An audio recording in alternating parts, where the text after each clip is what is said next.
Assalamualaikum warahmatullahi wabarakatuh.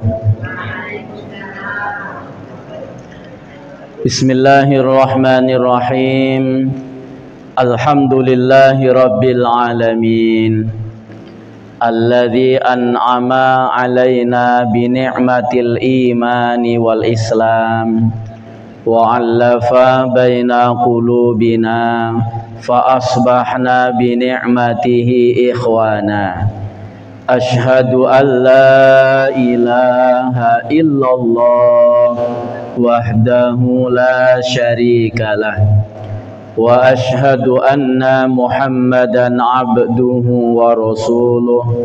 Allahumma salli wa sallim wa barik wa karim ala Muhammadin sayyidil anbiya'i wal mursalin wa ala alihi wa sahbihi ajma'in.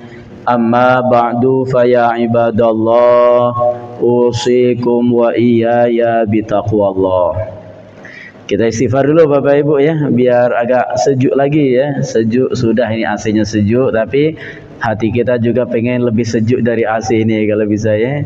Astaghfirullah Rabbal baraya, astaghfirullah minal khataya, astaghfirullah Rabbal baraya, astaghfirullah minal khataya. Rabbi zidni ilman nafi'an wa wafiqni amalan salihan. Ya Rabbi bil Mustafa balligh maqasidana waghfir lana ma madha ya wasi'al karami. Ya Rabbi bil Mustafa balligh maqasidana waghfir lana ma madha ya wasi'al karami. Alhamdulillah, Bapak, Ibu-ibu, saudara-saudara, adik-adik, anak-anak jamaah kajian Ahad petang yang insya Allah dirahmati Allah Subhanahu wa Ta'ala. Jadi pada pekan pertama sudah ditetapkan kita akan mengkaji kitab ya, kitab yang sudah kelihatan tuh di layar, nama kitab Nasaihul Ibad. Ini kitabnya ya, Nasaihul Ibad. Kemudian ada keterangan di dalamnya fi bayani al-fadi munabbihatin alal isti'dadi li yaumil ma'ad li Imam Nawawi Al-Bantani. Nasaihul Ibad ya, nasaih itu dari kata nasihat. Mufradnya tunggalnya nasihat. Nasaih itu jamak. Jadi kalau nasaih diterjemahkan nasihat-nasihat ya. Al-ibad itu jamak dari al-abdu. Abdun itu artinya hamba ya. Atau al-abid, kalau abid itu ahli ibadah ya. Al-abid ahli ibadah. Kalau al-abdu itu hamba. Al-ibad itu hamba-hamba. Yang dimaksud hamba di sini adalah hamba Allah ya, orang-orang yang berakidahkan Islam. Jadi nasaihul ibad adalah nasihat-nasihat untuk hamba-hamba Allah. Kemudian keterangannya di bawah itu fi bayani alfad ya, itu fi bayani alfad menerangkan tentang lafaz-lafaz ya. Lafaz-lafaz yang dimaksud itu nanti adalah lafaz hadis, lafaz asar. Kalau hadis itu dari Nabi Muhammad SAW, Kalau athar itu dari sahabat dan tabi'in. Jadi isinya itu fi bayani alfadhi munabbihat, ya, yang menjelaskan alal isti'dadi liyaumil ma'ad. Itu nama kitab Bapak Ibu ya. Al isti'dadi liyaumil ma'ad itu nama kitab yang dikarang oleh Ibnu Hajar Al Asqalani ya. Jadi Nasaihul Ibad itu merupakan sarah kitab Al Isti'dad liyaumil ma'ad. Itu. Ya, kalau kita lihat di kitab aslinya Bapak Ibu ya. Ini tapi kitab pondok ini. Jadi di sini ada yang di pinggir ya, biasa kita jumpai ya. Yang di pinggir ini kitab aslinya. Lalu yang di tengah yang banyak itu sarahnya. Sarah itu artinya penjelasan. Maka disebut fi bayan ya, penjelasan. Menjelaskan tentang kitab Al-Isti'dad liyaumil ma'ad. Apa itu arti Al-Isti'dad? Al-Isti'dad itu artinya persiapan ya. Liyaumil ma'ad, untuk menghadapi hari yang sangat panjang, yaitu hari kiamat. Jadi ternyata nasihat-nasihat yang diberikan kepada para hamba-hamba Allah agar ketika menghadapi hari kiamat nanti selamat ya. Dan isinya itu tentang akhlak tasawuf Bapak Ibu ya. Jadi tidak masalah syariat ya, akhlak tasawuf, ada hubungannya juga dengan akidah ya. Makanya banyak nasihat-nasihat untuk memperbaiki jiwa, untuk tazkiyatun nafs, kira-kira seperti itu ya. Di bawahnya itu li Imam Nawawi Al-Bantani. Itu yang menulis Nasaihul Ibad itu Imam Nawawi Al-Bantani. Nah, sekarang kita bisa lihat itu kitabnya. Kitabnya kan berkali-kali terbit ya. Setiap penerbitan itu ada perubahan perwajahannya gitu. Itu yang kuno itu, yang masih hitam putih itu ya, kitab lamo itu isinya itu tulisan-tulisannya itu masih cetak batu ya. Zaman dulu ada cetak batu namanya. Nah, kemudian sekarang sudah sangat bagus ya penerbitannya itu. Nah, itu ada yang di atas itu yang lama, yang di bawah dua ikok itu sikoknya yang Nasaihul Ibad yang ada hijau-hijaunya itu yang baru. Kemudian ada terjemahan ternyata sudah. Kebetulan waktu saya ke pondok anak saya itu dua-duanya saya beli, yang aslinya ini saya beli. Kemudian terjemahannya juga saya beli. Cuma dimakan rayap. Kami pernah perang melawan rayap. Ini sudah dimakan juga ini. Tapi alhamdulillah tidak habis kan, masih bisa dibuka. Ada kitab yang habis ya, tidak bisa anu lagi, dimanfaatkan lagi, terpaksa kami bakar beserta lemarinya. Itu memang musibah sekali kalau nyimpan kitab ada banyak rayap. Nah, itu deskripsi kitabnya. Isi kitab itu ada 9 bab.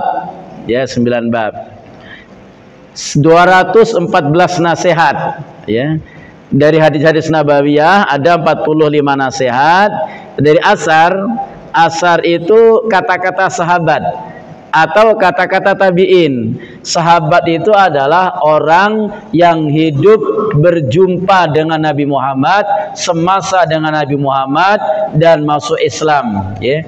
Jadi orang Islam yang hidup semasa dengan Nabi Muhammad lalu berjumpa dengan Nabi Muhammad, itu disebut sahabat. Sahabat ini menurut sebagian ulama, mereka ngitung-ngitung sampai Rasul meninggal itu jumlahnya ada sekitar 113.000 ya. Tapi umat Islam waktu itu diperkirakan ada 124.000. Lalu tabi'in ini Bapak Ibu itu di bawah sahabat. Generasi yang berjumpa dengan sahabat tetapi tidak berjumpa dengan Rasulullah Shallallahu Alaihi Wasallam. Kalau ada orang yang hidup semasa dengan Nabi Muhammad, memeluk agama Islam, tapi tidak berjumpa dengan Nabi Muhammad, itu tidak disebut sahabat. Seperti Uwais Al-Qarni umpamanya ya. Uwais Al-Qarni itu hidup di Yaman ya. ketika pengen sekali berjumpa dengan Nabi Muhammad, karena beliau ini hidup cuman berdua dengan ibunya yang sudah janda dan sangat tua. Kata ibunya, kau boleh menjumpai Nabi Muhammad ke Madinah, tapi cepat pulang karena sang ibu itu sudah jompo, sudah harus perlu dengan perawatan. Begitu sampai ke Madinah, Rasulullah sedang perang, sedang jihad. Harusnya tunggu saja. Itu dari Yaman ke Madinah jalan kaki itu, Bapak Ibu. Uwais Al-Qarni itu miskin, rindu pengen jumpa Nabi Muhammad, ternyata Allah tidak menakdirkan. Sampai di Madinah, ketika ke rumah Rasulullah disambut istri Rasulullah, ternyata Rasul tidak ada. Lalu beliau putuskan, saya harus pulang lagi karena ibu berpesan kalau sudah sampai Madinah cepat pulang. Itu Uwais Al-Qarni hidup semasa dengan Nabi, tapi dia tidak jumpa Nabi, maka tidak disebut seorang sahabat. Tapi keutamaannya luar biasa. Doanya itu diijabah oleh Allah Subhanahu wa taala sampai Rasul mengatakan kepada Umar dan Ali, kalau nanti satu saat kalian berjumpa dengan orang dari Yaman, Uwais Al-Qarni minta didoakan. Heran kan ini Umar dan Ali, ternyata memang dia seorang kekasih Allah ya. Salah seorang waliullah yang ada di Yaman, dan sekarang kota Hadramaut itu menjadi kota wali ya di Yaman itu ya. Baik. Jadi dari asarnya sahabat dan tabi'in itu ada 169 nasihat. Kalau dijumlahkan jadi berapa itu? 214, benar ya? Itu di bukunya sudah ada itu. Apa isinya itu 9 bab itu? Ini supaya kita tahu ini apa namanya isi dari kitab ini, ruang lingkupnya ya. Yang pertama, bab pertama itu 2 himbauan. Kalau diringkeskan 2 nasihat tentang nafsu dan sabar, 2 cara menyempurnakan akal. Nanti 222 tuh nasihatnya itu kan. Lalu bab kedua tentang 3 himbauan. Isinya 3 sebab Nabi Ibrahim menjadi kekasih Allah, 3 tanda manusia paling bahagia. Kemudian bab ketiga 4 himbauan. Isinya 4 hal yang lebih baik dari surga dan lebih buruk dari neraka. 4 kalimat yang disaripatikan dari 40.000 hadis. Kemudian bab keempat ada 5 himbauan. 5 syarat kebahagiaan dunia dan akhirat, 5 akibat menumpuk dan meninggalkan harta. Kemudian bab kelima ada 6 himbauan, 6 hal yang menyamai seluruh kenikmatan dunia, 6 hasil renungan Hasan Al-Basri. Ini ulama sufi ya, dari kota Basrah, namanya Pak Hasan, yang pernah melamar Sayyidah Sufiyah. Ada yang tahu namanya Sayyidah Sufiyah? Rabi'ah Al-Adawiyah kan? Kata Sayyidah Sufiyah, kau boleh ngelamar aku ya, tapi jawab pertanyaan aku. Kalau kamu pacak jawab, aku galak jadi binimu. Kalau tidak, aku tidak galak. Kenapa? Sebab hati aku sudah penuh diisi cinta dengan Allah. Tidak ada lagi cinta dengan makhluk masuk ke dalam hatiku. Ini Rabi'ah Al-Adawiyah yang ajarannya dikenal dengan ajaran mahabbah ya. Di antaranya, kalau aku mati gage, kira-kira husnul khotimah atau su'ul khotimah. Uji Hasan Basri tidak tahu, mati lagi belum kamu kan. Kalau aku kaget di alam kubur, kira-kira dapat nikmat kubur atau azab kubur. You tidak tahu juga. Kaget aku di padang mahsyar, kira-kira bisa tidak jawab pertanyaan dari Allah. Tidak tahu. Ketika melintasi jembatan Shiratal Mustaqim, kira-kira aku sampai ke surga, jatuh ke neraka. Aku tidak tahu kalau sudah urung kau jadi laki aku. Kata Rabi'ah Al-Adawiyah. Itu dasar baik, nak nolak secara halus. Sudah. Kemudian bab ke-6 7 himbauan. 7 golongan yang mendapatkan naungan pada hari kiamat. Ini populer hadis ini. Kemudian 7 golongan yang tidak mendapatkan rahmat Allah. Bab ke-7 8 himbauan. Tentang apa? 8 perhiasan bagi 8 perkara. 8 perkara baik yang menjadi sia-sia. Ada hal yang baik tapi sia-sia. Bab ke-8 9 himbauan. 9 tanda dari 3 golongan manusia, 9 kemuliaan memelihara sholat fardu 5 waktu, Lalu bab ke-9 tentang 10 himbauan, isinya 10 syarat mencapai derajat muqarrabin dan muttaqin, 10 hadiah bagi penghuni surga dan penghuni neraka. Nah, itu isi dari kitab Nasaihul Ibad. Nah, kita mengenal kitab ini dulu Bapak Ibu ya, supaya kita belajar nanti dari mana kitab itu sebenarnya. Nah, ini judul asli kitab Al-Isti'dadu Liyaumil Ma'ad. Ya, Al-Istidad, persiapan liyaumil ma'ad, untuk menghadapi hari kiamat. Intinya supaya selamat nanti pada hari kiamat. Yang nulis itu sangat terkenal ya, Imam Ibnu Hajar Al-Asqalani namanya. Imam Ibnu Hajar Al-Asqalani. Itu ahli hadis ya, ahli hadis yang luar biasa itu. Beliau itu ribuan hadis beliau hafal dan menjadi ulama yang fenomenal, dan banyak hadis-hadis yang beliau susun itu yang terkait dengan akhlak tasawuf Bapak Ibu. Itu nama-nama terkenalnya Imam Ibnu Hajar Al-Asqalani. Kemudian nama lengkapnya Syihabuddin. Ya, Syihabuddin Abul Fadil Ahmad bin Ali bin Muhammad bin Ali bin Mahmud bin Ahmad bin Hajar Al-Kanani Al-Asqalani Al-Misri Asy-Syafi'i. Banyak nih as itu ya. Ini perlu saya sampaikan Bapak Ibu ya. Kalau yang tadi namanya kan Syihabuddin ya, Syihabuddin Abu Fadil. Disebut Abu Fadil karena dia punya anak Fadil ya. Seperti Umar bin Khattab itu disebut apa itu? Abu Hafs Umar ibnu Khattab. Jadi wong Arab itu karena banyak nama yang sama, kadang dia sama, bapaknya namanya sama juga. Maka sebut anaknya Umar bin Khattab. Nama Umar tuh berhamburan di Arab itu, nama Umar itu ya. Ya. Nama Abdullah juga berhamburan, maka harus disebut nama anaknya dulu ya. Abu Hafs berarti bapaknya Hafsah. Hafsah itu istri Nabi Muhammad sallallahu alaihi wasallam. Lalu Umar yang mana? Umar anak Khattab. Ya. Kalau saya dulu saya buat ini Abu Afifah Mugiyona Ibnu Amin. biar agak sama-sama dikit. Abu Afifah karena nama anak saya yang tua itu Afifah dulu ya. Bapak saya yang Amin, jadi Ibnu Amin itu. Nah, itu Syihabuddin Abu Fadil ya. Nama aslinya Ahmad bin Ali bin Muhammad bin Ali bin Mahmud bin Ahmad. Itu baru Ibnu Hajar Al-Kanani. Al-Kanani itu kan dari suku Kinanah ya. Al-Kanani itu sebenarnya orang yang asal usulnya dari Mekah pindah ke Kan'an.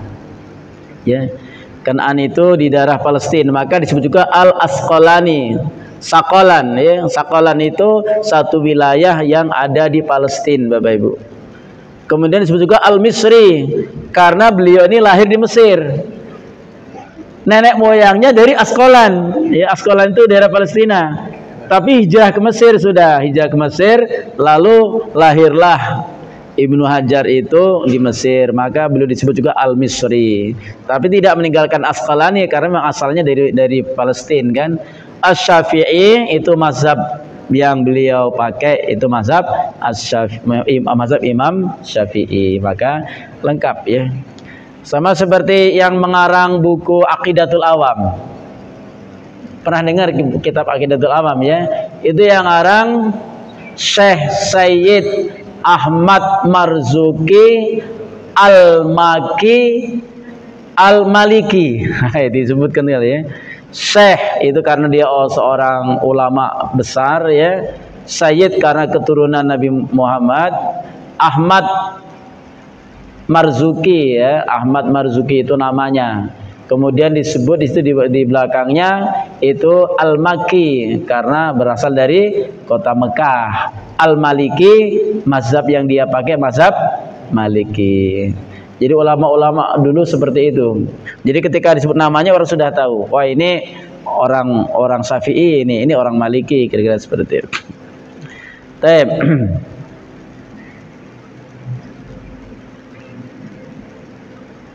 Apa ini? Selanjutnya kita akan melihat Imam Nawawi.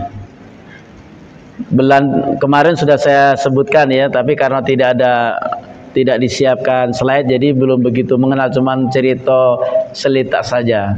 Itu foto Imam Nawawi. Jadi Syekh Nawawi Al-Bantani itu yang dikenal ya. Kalau kita dengar Syekh Imam Nawawi Al-Bantani, itu ulama Indonesia yang menjadi ulama di Mekah ya, di Hijaz. Namanya Muhammad Nawawi, itu nama aslinya kan. Bin Umar bin Arabi bin Ali Al-Jawi Al-Bantani Al-Indonesi. Sebenarnya dulu beliau itu dikenal Nawawi Al-Jawi ya. Jadi Muhammad Nawawi Al-Jawi. Kemarin sudah saya terangkan, dulu Bapak-bapak, orang-orang Nusantara itu baik Indonesia, Malaysia, Singapura, Brunei ya, itu dikenal dengan Al-Jawi. Kabar-kabarnya memang yang paling populer dulu adalah Pulau Jawa ya. Sehingga ada perkampungan di Mekah itu namanya Al-Jawiyah, perkampungan yang isinya orang-orang Nusantara ya. Sampai-sampai tulisan Arab Melayu itu hurufnya itu huruf Jawi ya. Huruf Jawi, tulisan Arab Melayu itu. Maka Imam Nawawi itu dikenal di sana Al-Jawi, orang dari Nusantara, dari Jawa. Sekarang lebih difokuskan lagi ke tempat wilayahnya Al-Bantani, dari Banten. Banten itu dulu pernah menjadi wilayah Jawa Barat ya. Sekarang memisahkan diri dari Jawa Barat jadi Provinsi Banten ya. Lalu Al-Indonesi itu berarti orang Indonesia. Kalau Palembang Al-Palembani. Seperti siapa ulama Palembang yang sangat terkenal? Abdul Somad. Abdul Somad itu sebenarnya Syekh Abdul Somad Al-Jawi Al-Palembani ya. Tapi Al-Jawinya sekarang sudah tidak dipakai, langsung aja Syekh Abdul Somad Al-Palembani, berarti berasal dari Palembang. Nah, kita lihat sejarah singkat beliau. Beliau lahir di daerah Tanara, Banten, Indonesia. Saya belum tahu Tanara, mungkin ada yang pernah ke sana ya. Kalau Bantennya sudah ke Banten, tapi ke apa daerah Tanaranya belum ya. Itu daerah Tanara, Banten, Indonesia. Kapan? Tahun 1230 Hijriah atau 1813 Masehi. Artinya beliau adalah awal abad ke-19 ya. Beliau hidup masih zaman penjajahan Belanda. Palembang tahun itu sedang berjihad melawan Belanda. Tahun 1813 itu ya. 1823, 10 tahun kemudian Palembang jatuh ke tangan Belanda. Jadi Sultan Mahmud Badarudin II ditangkap, dibuang ke Batavia, lalu dibuang ke Ternate sampai meninggal di Ternate itu. Itu orang Palembang sedang berjihad melawan Belanda itu. Wafatnya di Mekah, Arab Saudi tahun 1316 Hijriah atau 1897 Masehi. Jadi umurnya berapa tahun itu? 84 tahun ya. 97 dikurang 13 kan? Berarti umurnya 84 tahun. Itu kalau umur Masehi, kalau umur Hijriah lebih panjang lagi. Bisa 86 tahun. Berarti usia beliau termasuk panjang ya. Sudah agak jarang orang yang usia 80-an sekarang ini ya. Nah, beliau termasuk yang panjang, dan beliau itu pejuang nasional harusnya. Kenapa? Beliau ini ketika pulang ke Banten, lalu beliau menggerakkan masyarakat Indonesia untuk berjihad melawan Belanda. Itulah akhirnya beliau akan ditangkap, maka beliau kemudian lari ya. Lari kemana? Ke Mekah, karena di Mekah beliau itu sudah dikenal, dan kemudian beliau menjadi ulama Mekah. Beliau wafat di Mekah ya, yang sebutannya ulama Nusantara, yang menjadi imam di Mekah dan di makam di Ma'la. Ada yang pernah ke sana? Di Ma'la ya. Julukan ini karena kehebatan ilmu beliau dijuluki apa? Doktor ketuhanan. Ya, kalau bahasa Inggrisnya itu dokter teologi, ya. Dokter teologi, dokter ketuhanan, karena beliau mengajarkan tauhid. Imam ulama dua kota suci. Jadi orang Indonesia jadi imamnya para ulama di dua kota suci. Haramain, ya, kota suci yang dimaksud adalah Makkah dan Madinah, karena beliau ulama di sana. Tokoh ulama Hijaz, sama. Hijaz itu wilayah yang tengah-tengah Jazirah Arab, ya. Itulah isinya Makkah dan Madinah. Itu wilayah Hijaz. Tokoh ulama abad ke-14 Hijriah, Asy-Syaikh Al-Faqih. Asy-Syaikh itu menunjukkan beliau orang yang sudah banyak hafal hadis. Seperti pendiri NU siapa?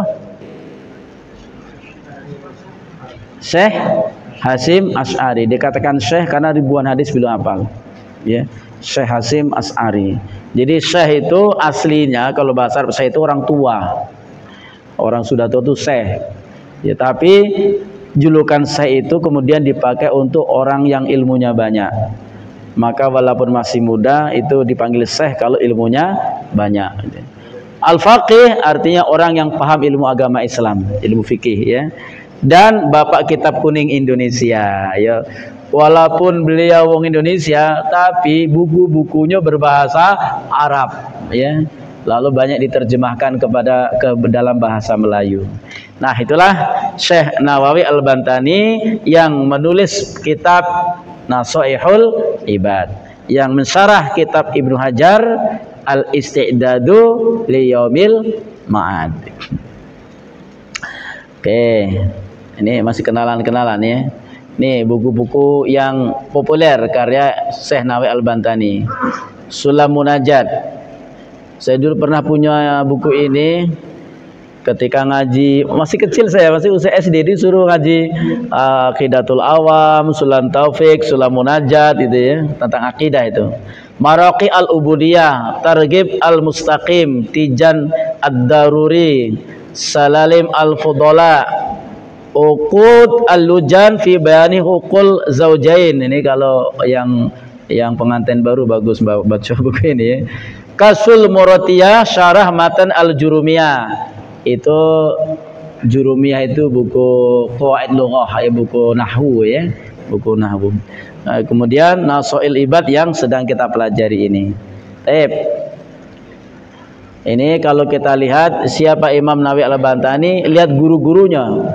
Guru-gurunya luar biasa, murid-muridnya juga luar biasa, menjadi ulama-ulama terkenal Nusantara, ya. Kalau gurunya itu ada yang dari Nusantara itu Khatib Asy-Syambasi, jelas gitu, sangat terkenal, ya. Abdul Ghani Bima, Ahmad Dimyati, Zaini Dahlan, Muhammad Khatib, Ki Haji Sahal Al-Bantani, Said Ahmad Nahrawi, Zainuddin Aceh. Muridnya yang sangat terkenal Ki Haji Hasyim Asy'ari, pendiri NU. Ki Haji Ahmad Dahlan, pendiri Muhammadiyah. Ki Haji Khalil Bangkalan, seorang sufi dari Madura, ya, sangat terkenal itu karomahnya, ya. Kemudian Ki Haji Asnawi Kudus, ya, dari Kudus, ya. Ki Haji Mas Abdurrahman, Ki Haji Hasan Genggong, Said Ali bin Ali Al-Habsyi, itu adalah murid-murid beliau. Ini sebenarnya sudah kita pelajari di pertemuan pertama. Langsung kita membahas hadis yang pertama. Tapi ini masih dalam pendahuluan, Bapak-bapak, ya, saudara-saudara, ya, ini pendahuluan. Kita tidak akan membahas ini karena sudah kita bahas kemarin. Ini terjemahannya. Nah, yang akan kita pelajari ini hadis yang kedua. Di pembukaan kitab Nashaihul Ibad ini menampilkan dua hadis yang menceritakan, ya, tentang nasib, tentang takdir, tentang cinta, ya.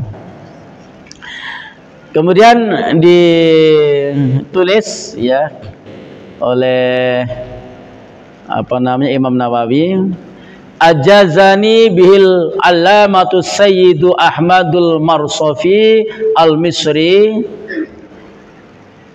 telah mengijazahkan kepadaku. Ajaza itu kalau mau kita lihat ke qawaidul lughahnya, itu fi'il madhi ya. Ajazani ni itu dhamir muttasil ya, menunjukkan kepada al mutakallim, tapi dia itu menjadi maf'ulun bih ya. Ajazani telah mengijazahkan kepada saya. Siapa yang mengijazahkan? Fa'ilnya, subjeknya Al-Allamatu Sayyidu Ahmadul Marsofi Al-Misri, yaitu Sayyid Ahmad Al-Marsofi Al-Misri. Kalau kita melihat Al-Misri berarti dari Mesir ya. Badan ajazani bihi Sayyidu Abdul Wahab bin Ahmad Farhat Asy-Syafi'i. Beliau juga mendapat ijazah dari seorang ulama mazhab Syafi'i, yaitu Sayyid Abdul Wahab bin Ahmad Farhat Syafi'i. An masyayikhihi musalsalan. An itu dari masyayikhi, masyayikh itu seh-sehnya, guru-gurunya. Jadi itu musalsalan itu nyambung terus ya. Hadis ini diterima dari Sayyid Ahmad juga dari Abdul Wahab ya, yang dari guru-guru mereka nyambung terus bil awwaliyati sampai ke yang paling awal ila Abdullah bin Amr bin As ya. Ini sampai kepada salah seorang sahabat yaitu Abdullah bin Amr bin As. Abdullah ini banyak sekali perawi hadis ya. Ada Abdullah bin Umar, ada Abdullah bin Mas'ud ya, ada Abdullah, banyak sekali pokoknya Abdullah itu ya. Nah, ini Abdullah bin Amr bin As. Amr bin As ini masih rombongan dari Muawiyah ya, pernah menjadi gubernur di Mesir. Yang ketika Muawiyah menyerang Ali bin Abi Thalib, Amr bin As ini berada di barisan Muawiyah. Ketika terjadi tahkim arbitrase, itu Amr bin As menjadi utusan Muawiyah, sedangkan utusan Ali itu Abu Musa al-Asy'ari. Itu kalau kita lihat sejarah ya. Kemudian ini dari anak Amr bin As ya. Anin Nabi sallallahu alaihi wasallam, dari Nabi sallallahu alaihi wasallam annahu qol, bahwasanya Nabi bersabda. Bapak Ibu, itu kalau melihat ada seperti itu teksnya apa namanya agak rusak Arabnya ya, agak berubah ketika dikirim ke GWA ya. Yang baris hitam itu namanya sanad, sandaran hadis sampai ke Rasulullah ya. Kemudian yang warna ungu apa itu ya? Ungu ya, itu namanya matan hadis. Matan bukan mantan ya. Matan hadis itu isi hadisnya. Baru rawahu bawahnya itu adalah orang yang meriwayatkan atau perawi. Apa isi hadis? Sabda Rasul, ar-rahimuna yarhamuhumur rahmanu tabaraka wa ta'ala. Irhamu man fil ardi yarhamkum man fis sama. Itu saya tampilkan terjemahannya biar enak ya dipahami. Ar-rahimun, orang-orang yang penuh kasih sayang. Dari kata rahimah. Rahimah itu kasih sayang. Ar-rahimun dari kata ar-rahim. Rahim itu fa'il, orangnya. Orang yang punya kasih sayang. Jadi ar-rahimun itu jamak.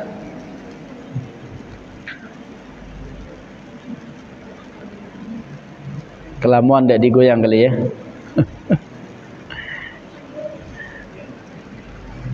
Ar-rahimun yarhamuhumur rahman tabaraka wa ta'ala. Jadi orang-orang yang penuh cinta kasih di dalam dirinya itu akan disayang, akan dicintai juga oleh Allah tabarakahu wa ta'ala. Jadi Bapak Ibu, kalau kita ingin dicintai oleh Allah, maka kita harus mencintai sesama kita. Ar-rahimun yarhamuhumullahu tabaraka wa ta'ala. Jadi orang-orang yang di hatinya ada cinta kasih, maka dia akan dicintai oleh Allah Subhanahu wa ta'ala.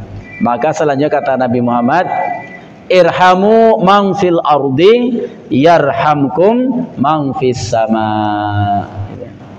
Ini sebenarnya bagus sekali ini ya, kata-kata ini padat tapi luar biasa. Irhamu itu fi'il amr namanya kan. Irhamu, cintailah oleh kalian. Siapa? Man fil ardi, siapa saja yang ada di bumi. Yarhamkum man fis sama, niscaya kalian akan dicintai yang ada di langit. Jadi kita disuruh Rasulullah mencintai yang ada di bumi, nanti yang ada di langit akan mencintai kita. Siapa yang harus kita cintai di bumi ini? Kalau di dalam syarah Imam Nawawi itu kata beliau, baik dia makhluk yang berakal maupun makhluk yang tidak berakal, itu berhak untuk mendapatkan cinta kita. Siapakah makhluk yang berakal? Ya manusia. Selain manusia siapa yang berakal? Yang di bumi ya, kalau yang di langit ada malaikat ya. Yang di bumi itu jin ya. Jin itu berakal itu, jin itu. Cuman sayang bukan alam kita, sehingga kita tidak bisa melihat dia. Ya berarti kita tidak perlu mencintai dia. Untuk apa kita tidak pernah jumpa? Kalau ada jin yang berani menampakkan diri di alam nyata, maka jin itu sudah berkhianat dengan alamnya sendiri. Maka berlakulah hukum alam nyata. Kalau berlaku hukum alam nyata, berarti dia bisa kita tangkap, bahkan mohon maaf bisa kita bunuh. Makanya adik-adik kalau nyuk hantu tangkap baik. Ada dia pernah nyuk hantu. Kalau dia jin, setan, sudah nampakkan diri, berarti sudah masuk alam syahadah dia. Dia sudah mengkhianati alamnya sendiri pada hal itu, maka dia sudah berlaku alam syahadah. Dulu Abu Hurairah, ini nyimpang dikit ya. Abu Hurairah kan disuruh Rasulullah menjaga Baitul Mal ya. Ada maling. Maling itu ditangkap oleh Abu Hurairah, dikebet di tiang. Minta ampun dia kan. Berbohonglah si maling tadi, ya, anak saya kelaparan ini sehingga ibalah Abu Hurairah dilepas ya. Kemudian malam berikutnya datang lagi, tangkap lagi, menghibah lagi, dilepas ya. Lalu malam ketiga ditangkap lagi, lalu menghibah lagi, dilepas. Tapi sebelum dilepas dia ngasih ilmu kepada Abu Hurairah. Jadi kalau mau terlepas dari godaan jin ya, bacalah surah Al-Fatihah dan baca ayat kursi, maka insya Allah akan terhindar dari godaan setan. Maka ibu-ibu kalau nak tidur ya, itu kita disuruh baca surah Al-Fatihah. Setelah Bismikallahumma ahya wa bismika amut, baca surah Al-Fatihah, baca ayat kursi. Dalam sebuah keterangan Bapak Ibu, kalau kita membaca ayat kursi sekali, maka diri kita akan Allah lindungi dari jahatnya makhluk halus seperti jin, setan itu ya. Jadi kalau ada dukun mau meneluh atau mensantet ya, itu tidak kena gitu. Kalau baca sekali. Kalau kita baca 2 kali, kita dan keluarga kita Allah jaga. Kalau kita baca 3 kali, kita, keluarga kita dan masyarakat lingkungan kita itu Allah jaga. Jadi luar biasa. Setelah ngadu ke Rasulullah, ya Rasul, ada maling ya, ku tangkap sampai 3 kali ya, ngajarkan ini. Kata Rasul, itu setan. Itu setan. Karena setan sudah masuk ke alam nyata, maka bisa ditangkap. Bukan seperti bayangan ditangkap tidak bisa. Tidak, kena nian. Ada kisah lagi. Pernah dengar nama Khalid bin Walid? Khalid itu anak Walid. Walid bin Mughirah itu orang paling jahat lah menentang Islam itu. Khalid bin Mughirah itu punya anak Walid. Khalid, si Walid ini kan. Maka Khalid itu gagah perkasa menjadi panglima perang. Setiap kali perang yang dipimpin oleh Khalid bin Walid itu tidak pernah kalah. Baik ketika dia masih kafir maupun sudah Islam. Ingat perang Uhud? Itu kafir Quraisy yang jumlahnya 3.000 orang itu dipimpin oleh Khalid bin Walid. Umat Islam 700, karena 1000 yang munafik 300 balik kan, tinggal 700. Dari 770 syahid ya, di tangan Khalid bin Walid, karena ahli strategi perang juga. Nah, ketika terjadi peristiwa Hudaybiyah ya, ujungnya Khalid bin Walid itu masuk Islam. Ketika Fathul Makkah tahun ke-8 Hijriah, itu Khalid bin Walid sudah dalam barisan Rasulullah bersama 10.000 pasukan masuk ke kota Mekah. Orang-orang Mekah ketakutan, takut kalau umat Islam akan balas dendam. Maka kata Rasulullah, al-yauma yaumul marhamah, hari ini hari kasih sayang. Ini marhamah kata rahimah kan, hari ini hari kasih sayang, tidak ada pembalasan dendam, tidak ada pembunuhan. Siapa yang masuk ke Masjidil Haram dia akan selamat, siapa yang masuk ke rumah Abu Sofyan dia selamat. Jadi disanjung oleh Rasul pemuka-pemuka suku itu, akhirnya berbondong-bondong masuk Islam. Apa yang dilakukan oleh Rasul dan para sahabat? Menghancurkan simbol-simbol kemusyrikan. Itulah patung-patung yang jumlahnya 360 patung di dalam dan di sekitar Ka'bah. Nah, ceritanya salah satu orang yang disuruh Nabi menghancurkan itu Khalid bin Walid. Jadi Bapak Ibu, yang menghancurkan patung-patung itu mereka sendiri yang dulu pernah menyembah patung itu. Jadi kata Rasul, Khalid, kau hancurkan patung kamu sendiri yang dulu kau pernah sembah. Labbaik, baik ya Rasulullah. Khalid bin Walid ini seorang pendekar, panglima perang, gagah perkasa. Saya pernah mengangkat duplikat pedang Khalid bin Walid itu, berat nian. Ya, Ustaz Agus ya. Di musim Rasulullah di Temboro ya. Itu ada duplikat, panjang pedangnya, lebar. Saya angkat, ya Allah, angkat beratnya. Mak mana ngayun kenyo gitu. Kalau tangan kecil seperti saya itu, kalau lepas tangannya dah. Jadi Khalid bin Walid itu bawa pedang ya, menghancurkan patung yang pernah dia sembah. Ketika patung hancur tinggal kaki bagian bawah, itu muncul jin.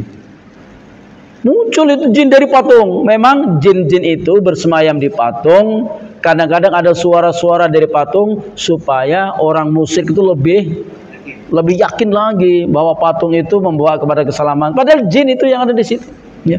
Muncul jin, hehehe, ya kan?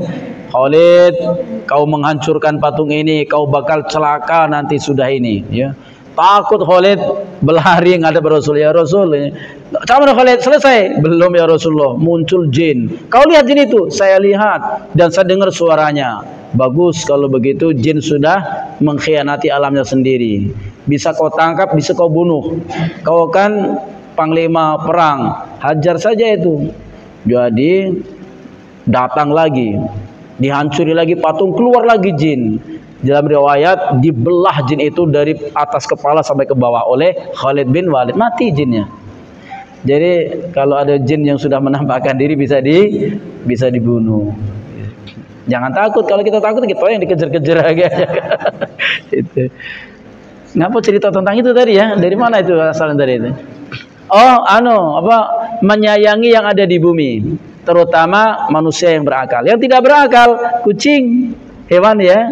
Hewan-hewan termasuk ya kambing, sapi, bahkan tumbuhan itu perlu mendapatkan kasih sayang kita. Bahkan alam sekitar yang sifatnya tidak hidup ya, itu juga perlu kasih sayang kita. Jadi ibu-ibu, dulu di zaman Bani Israel diceritakan oleh Rasulullah, ada ibu-ibu yang masuk neraka itu gara-gara ngurung kucing sampai mati. Kucing dikurung sampai mati.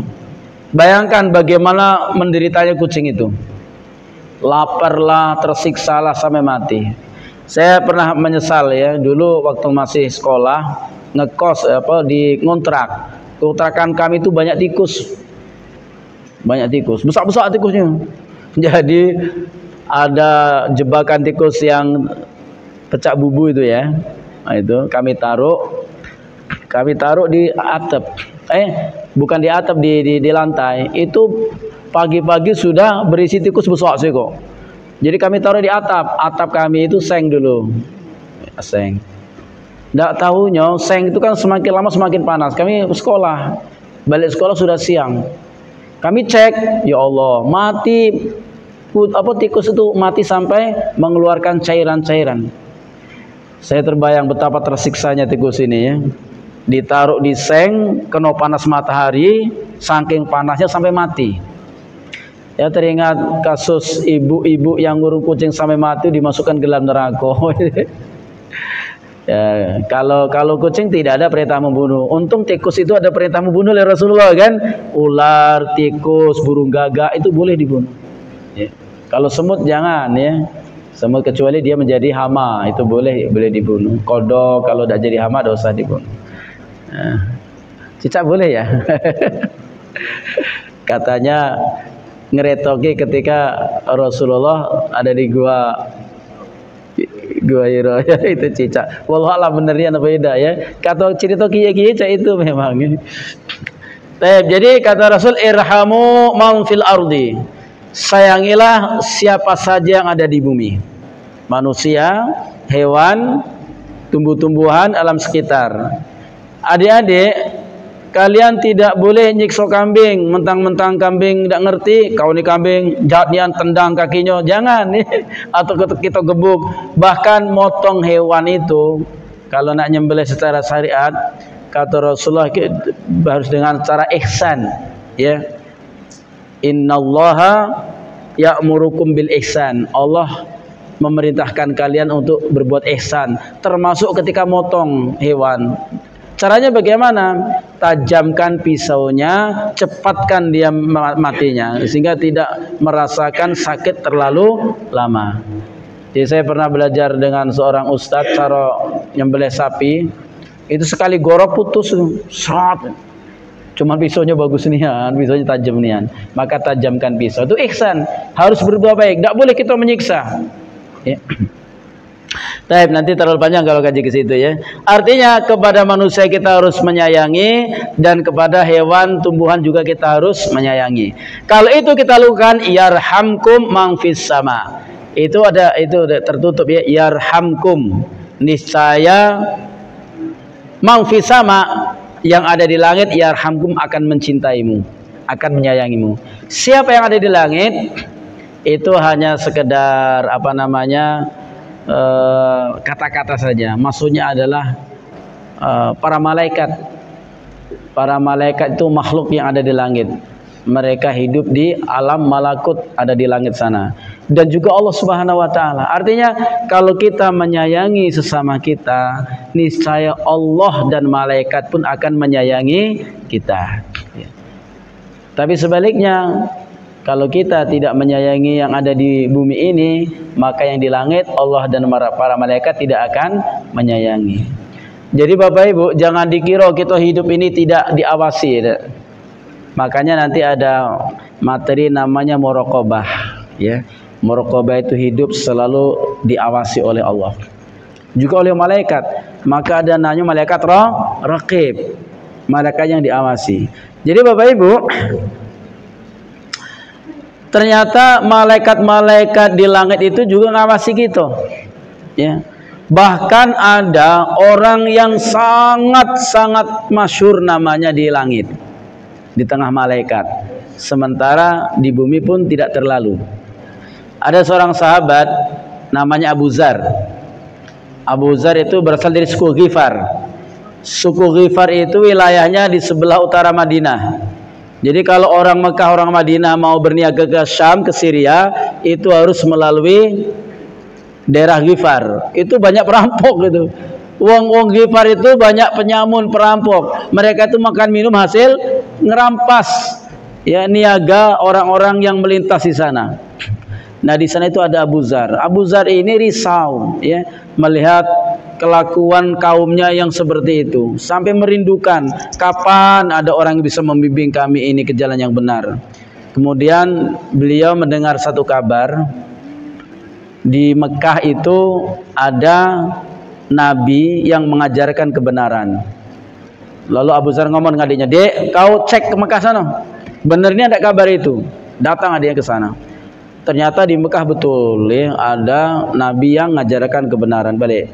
Setelah balik ngomong, Kak Adonian Kak, kabar situ. Nah kalau mak itu tolong jago anak bini aku ya. Aku nak kesana, nak belajar. Betul Bapak Ibu. Abu Dzar Al-Ghifari itu termasuk as-sabiqun al-awwalun. Orang-orang yang awal masuk Islam. Itu periode 3 tahun pertama Rasulullah berdakwah secara sembunyi-sembunyi.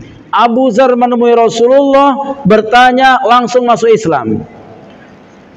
Ya, kata Rasul, kau harus rahasiakan Abu Dzar, jangan sampai orang-orang Mekah tahu, bahaya. Pikir Abu Dzar, kalau sudah tahu dalam kebenaran, kenapa harus dirahasiakan? Dia datang ke Ka'bah ketika banyak orang sedang berkerumun, langsung syahadat, asyhadu alla ilaha illallah wa asyhadu anna Muhammadur Rasulullah, digebuki wong, pingsan, ya. Setelah siuman ngucap lagi asyhadu alla ilaha illallah Muhammadur Rasul, digebuki lagi. Untung ada Hamzah.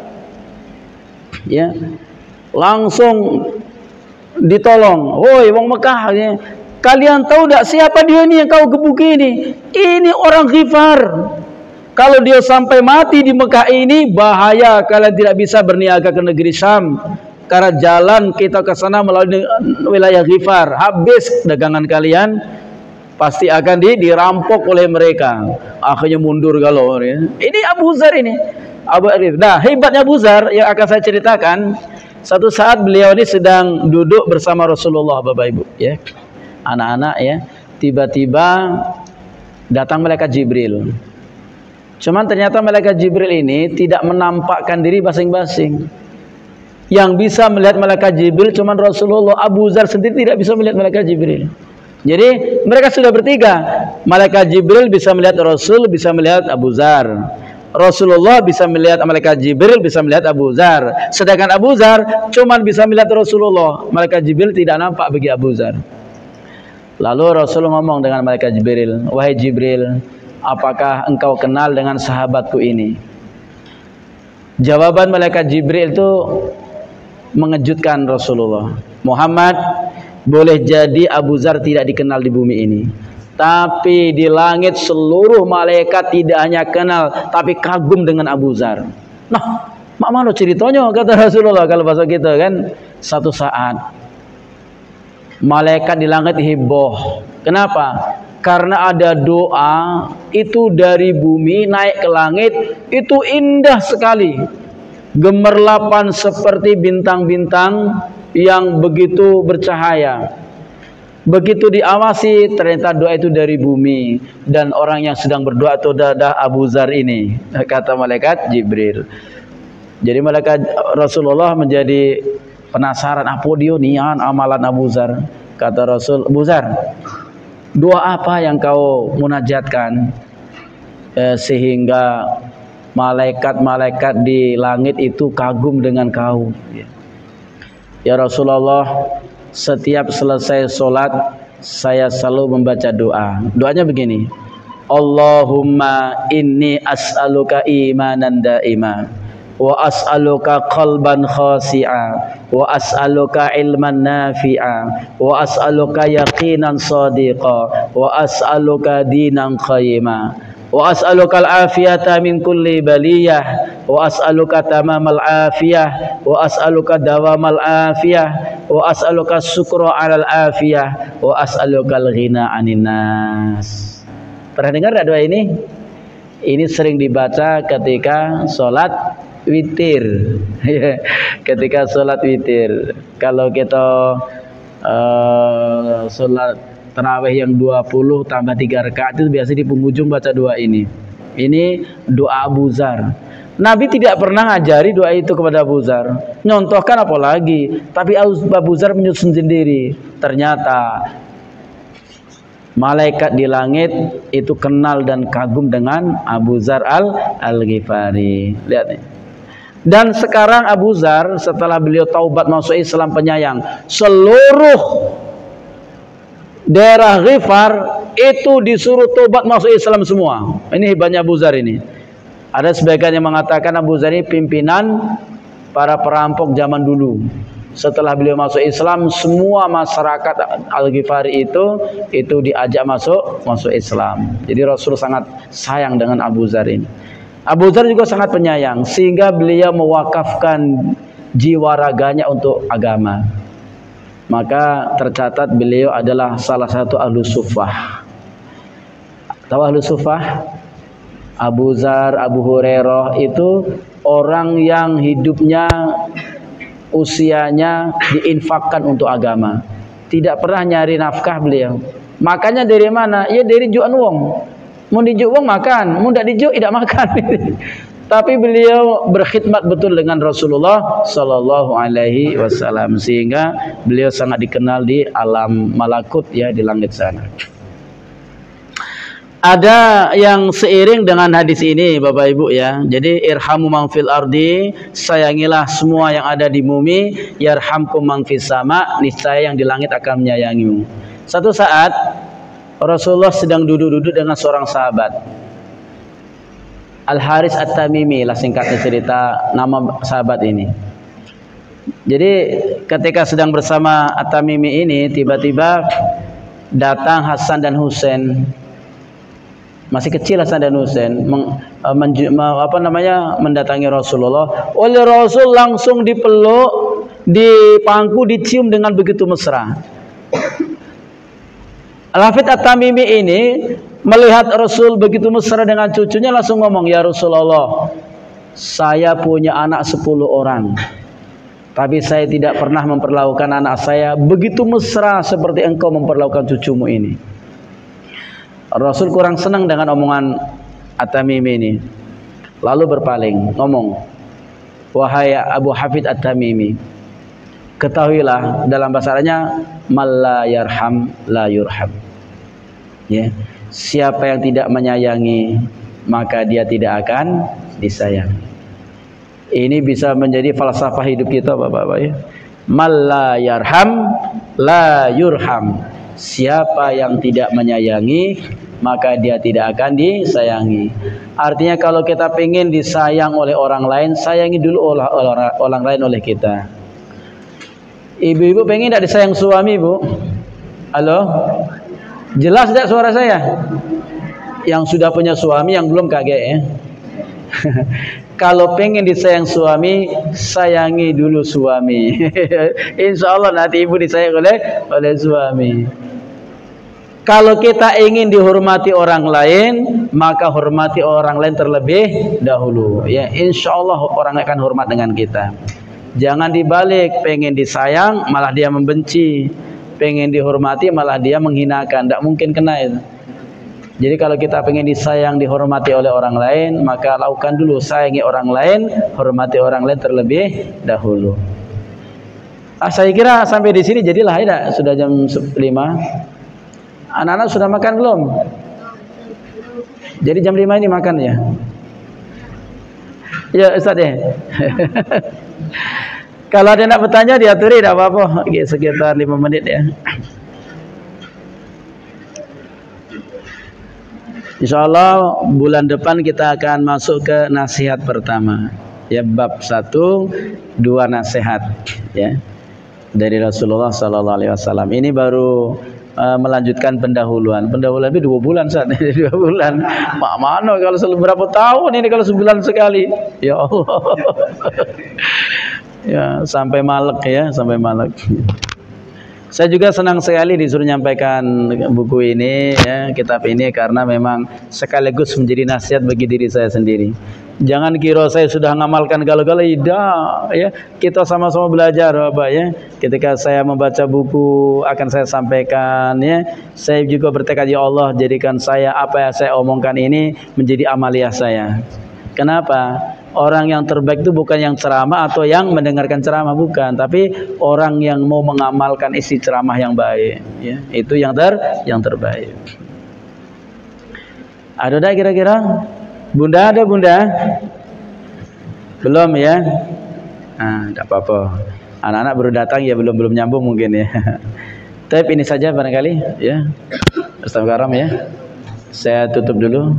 Ya Nabi salam alaika ya Rasul salam alaika ya Habib salam alaika salawatullah alaika Allah ya Nabi salam alaika ya Rasul salam alaika ya Habib salam alaika salawatullah alaika. A'udzubillahi minasyaitonirrajim. Bismillahirrahmanirrahim. Alhamdulillahi rabbil alamin. Allahumma salli ala Muhammad wa ala alihi wa sahbihi ajma'in. Rabbana zidna ilma warzuqna fahma. Allahumma aghnina bil ilmi wa zayyina bil hilmi wa akrimna bi taqwa wa jammilna bil afiyah. Allahumma rzuqna ilman nafi'a wa amalan mutaqabbala wa rizqan halalan thayyiba ya arhamar rahimin. Rabbana atina fid dunya hasanah wa fil akhirati hasanah wa qina azabannar wa sallallahu ala Muhammadin walhamdulillahi rabbil alamin.